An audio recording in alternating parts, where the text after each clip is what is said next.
What's up with y'all? We got some breaking news. It's your boy eBay Fight Predictions in the building, and let's talk about. We got some cracker bantamweight main events, and we start off with Cody No Love Garbrandt versus Rob Font on May 22nd.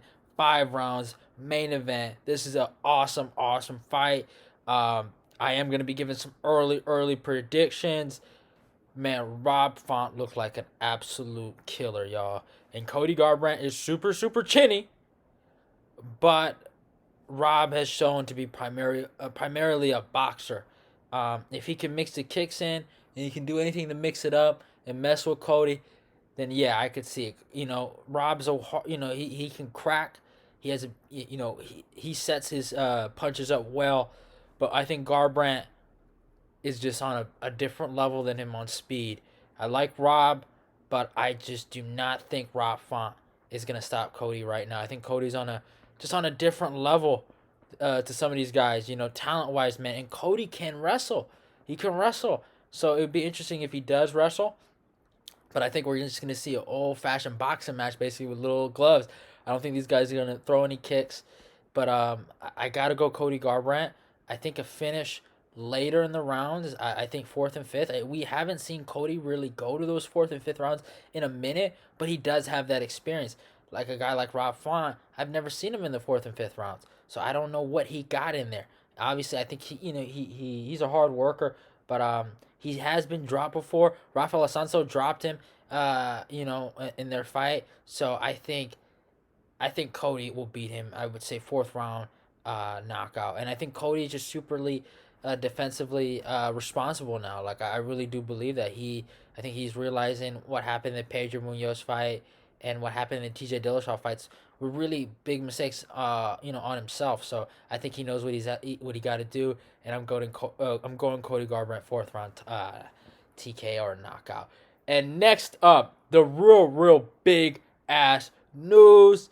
TJ Dillashaw is coming back to fight Cory Sandhagen, a former sparring partner, a guy he's worked with in a 5 round main event. This is going to be a great fight. It's going to be in May 8th. So these fights are super close to each other.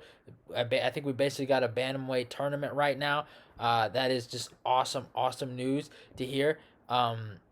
Obviously, I think TJ Dillashaw, 2 years out of the game, um, you know, suspended due to drugs and steroids or EPO, but and cheated. We as much as we can attack TJ for that. TJ does have some skills. He is a good fighter, and you know you have to respect him.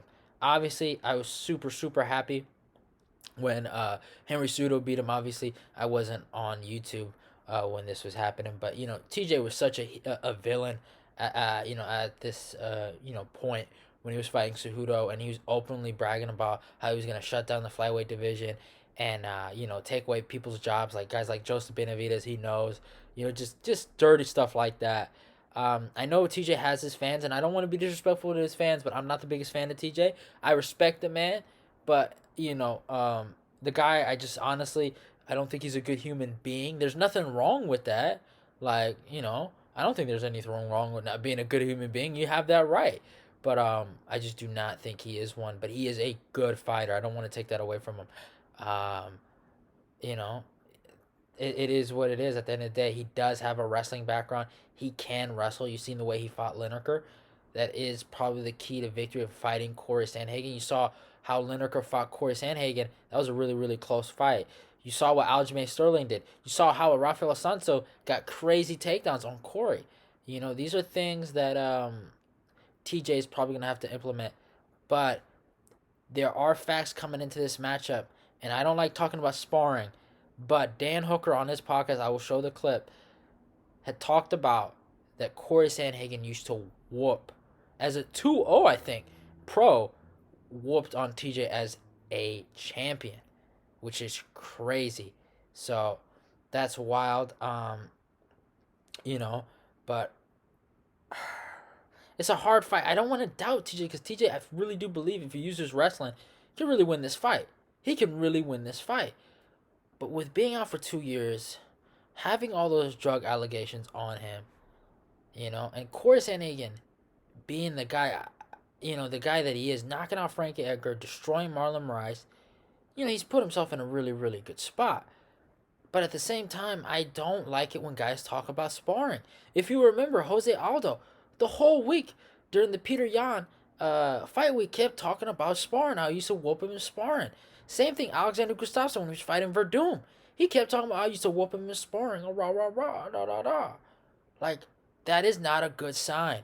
So, Cory isn't necessarily talking about sparring, so thankfully, he did bring it up one time in Ariel Helwani, in the Ariel Helwani interview, and he kind of said that he won, but he didn't really say it out loud. Now, there are other guys that said, yeah, he was whooping on TJ. So that's a good thing when people are saying outside besides you that said you whooped on him in sparring. So that's a real thing. But I don't like that. But if I had a gun to my head, I gotta go Cory Sandhagen. I don't think he finishes TJ. I obviously I get it. Oh, he's a finisher, and I understand that people are making that debate. Oh man, he has so many great knockouts.